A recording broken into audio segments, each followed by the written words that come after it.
Isang nakakagulat at nakakalungkot na balita ang bumalot sa Gilas Pilipinas matapos ang kanilang dikit na pagkatalo sa New Zealand. Sa kabila ng matinding laban at pag-asa, tila ba may mas malalim na issue ang nagpapahirap sa koponan. Sa likod ng court, may mga usap-usapan na kung bakit biglang nagiba ang momentum ng team, lalo na sa huling quarter. Ang tanong, sino ang tunay na may kasalanan? Ang coach ba na nagkamali sa huling play? O ang mga player na hindi na kinaya ang pressure? At higit sa lahat, ang balita ba tungkol sa pag-alis ni Kai Sotto sa team dahil sa injury ay lalong nagpalala sa sitwasyon? Humanda dahil bubuksan natin ang mga controversial na tanong na nagpapahirap sa puso ng bawat kagulat world ngayon. Isipin mo ito, habang lumalaban ang Gilas Pilipinas sa New Zealand, sa gitna ng matinding tensyon at pag-asa, may isa palang silent drama na naganap sa background. Ang balita na nag-rehab si Kai Sotto sa Japan para sa kanyang ACL injury ay parang isang shadow na bumabalot sa koponan. Sa mga mata ng marami, ang pagkawala ni Kai ay hindi lang isang simpleng injury, kundi isang malaking butas na hindi napupunan. Sa simula ng laro, kitang-kita ang pisikalidad ng Tall Blacks na agad-agad na umatake. Ginamit nila ang kanilang laki at lakas para dominahin ang paint at makakuha ng madaling puntos sa ilalim. Para silang may free pass sa loob dahil walang tunay na rim protector ang Gilas. Ang presensya lang ni Kai, kahit nasa bench pa siya, ay sapat na para magbigay ng takot sa kalaban. Pero ngayon wala na. Sa unang quarter pa lang, nagkaroon ng 9-0 run ang New Zealand na nagbigay sa kanila ng maagang lamang. Habang nagpupumiglas ang Gilas, lalo na si Justin Brownlee na bumomba ng 8 sa unang 12 puntos ng koponan. Ang tanong ay, kaya ba talaga nila ng walang Kai? Sa ikalawang quarter, lalong nag-init ang opensa ng New Zealand na sunod-sunod na kumawala ng tres. Umabot sa 18-point deficit ang koponan bago natapos ang first half. Sa mga sandaling iyon, ang frustration ay kitang-kita sa mukha ng mga players. Hindi lang nila kalaban ang New Zealand, kundi pati na rin ang pagdududa na bumabalot sa kanilang isipan. Ang pagkawala ni Kai Sotto ay parang psychological warfare na nagpapabigat sa bawat galaw ng Gilas. Ang kanyang pagdating sa Japan ay balita na nagbigay ng pag-asa, pero ang pag-asa na iyon ay tila isang malaking misteryo pa rin. Pagbalik sa court para sa second half, tila may himalang nangyari. Ang Gilas Pilipinas na dati mukhang talunan ay biglang nagpakita ng kakaibang tapang.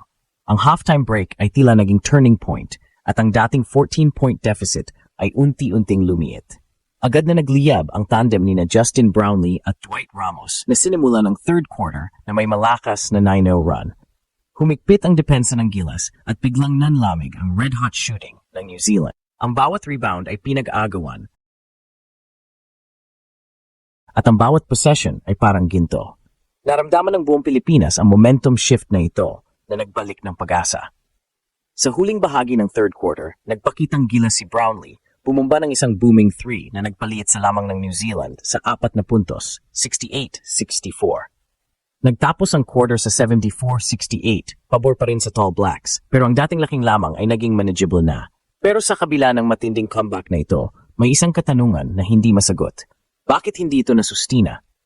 Ano ang nangyari sa huling quarter na nagpabago sa lahat? Pagsapit ng ika-4 na quarter, nagpatuloy ang matinding labanan. Walang tigil sa pagbomba si Justin Brownlee na umabot sa game-high 37 points, kabilang ang isang mahalagang tres na nagpaliit sa lamang ng New Zealand sa 3 puntos, 85-82. Sa puntong iyon, parang abot kamay na ang panalo. Pero biglang sumulpot ang New Zealand guard na si Taylor Britt. Sunod-sunod siyang umalalay, naglagay ng 2 clutch baskets, kasama na ang isang layup na galing sa isang costly turnover ni Dwight Ramos na nagpalaki muli sa lamang ng Tall Blacks. Ang bawat pag-atake ng Gilas ay sinasagot ng New Zealand na nagpapakita ng mas may tiyaga at diskarte sa huling mga minuto. Sa huling bahagi ng laro, naging malinaw na ang pagbawi ng Gilas ay hindi naging kumpleto. Ang bawat pagkakamali, ang bawat turnover ay nagkaroon ng malaking epekto. Nagtapos ang lababan sa score na 94-86 na nag-iwan ng mapait na katotohanan sa mga fans. Ang pagkatalong ito ay nagdulot ng matinding diskusyon sa social media. May mga nagsasabi na ang coach ang may kasalanan sa mismanagement sa huling mga minuto. May mga nagsasabi rin na mga players ay naubusan na ng lakas. Pero para sa marami, ang tunay na ugat ng problema ay ang pagkawala ni Kai Sotto. Ang kanyang injury ay hindi lang nagbigay ng physical na kawalan, kundi pati na rin ng mental block sa koponan. Ang pagiging anchor ni Kai sa depensa ay isang bagay na hindi matumbasan ng sinuman sa koponan. Dahil sa pagkatalong ito, bumagsak sa 0-2 ang Gilas Pilipinas sa Group D at ngayon ay haharap sa isang do-or-die match laban sa Iraq para manatiling buhay sa FIBA Asia Cup. Ang pagbawi ay hindi naging kumpleto at ang kawalan ni Kai Sotto ay lalong naging malinaw. Ang Gilas ngayon ay nasa matinding pagsubok at ang pag-asa ng bansa ay nakasalalay sa kanilang susunod na laban.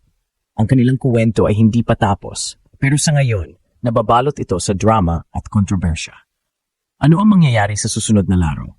Kaya ba nilang patunayan na may buhay pa rin sa koponan kahit wala ang isa sa kanilang pinakamalaking bituin? O tuluyan na silang mawawala ng pag-asa? Ito ang mga katanungan na hindi masagot sa ngayon at ang tanging makakapagbigay ng sagot ay ang laro mismo. Matapos ang isang matinding laban na puno ng drama at emosyon, natapos ang Gilas Pilipinas sa isang mapait na pagtalo laban sa New Zealand sa score na 94-86. Ang resulta ay hindi lang isang simpleng talo, kundi isang malaking hamon na kailangan harapin ng buong koponan. Ang pagbawi mula sa 18-point deficit sa third quarter ay nagpakita ng puso at determinasyon ng mga manlalaro na pinangunahan ni Justin Brownlee na may 37 puntos. Ito ay patunay na kahit nasa ilalim sila ng pressure, may kakayahan pa rin silang lumaban. Gayunpaman, ang pagbagsak sa huling yugto ay nag-iwan ng mga katanungan. Sa gitna ng lahat, ang kawalan ni Kai Sotto na kasalukuyang nagre-rehab sa Japan ay lalong naging malinaw. Ang kanyang presensya bilang isang rim protector ay isang malaking butas na hindi napunan na nagbigay daan sa New Zealand na komportabling maglaro sa loob.